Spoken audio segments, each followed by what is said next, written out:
They don't want me to exist. Because if John exists, then God exists. The same God that you've been saying you don't believe in, he exists.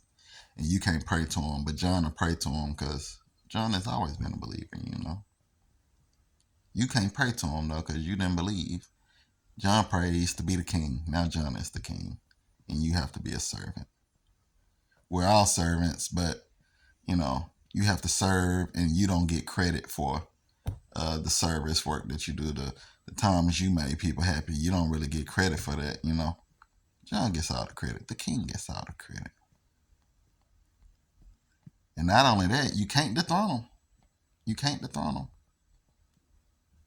him. So apparently this is kind of about attention. We all seeking attention.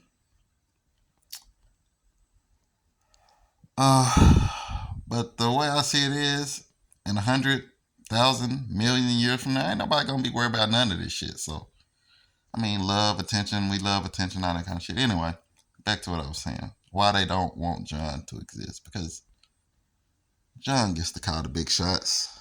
John gets to bust all the nuts and shit, and you end up dying with nothing.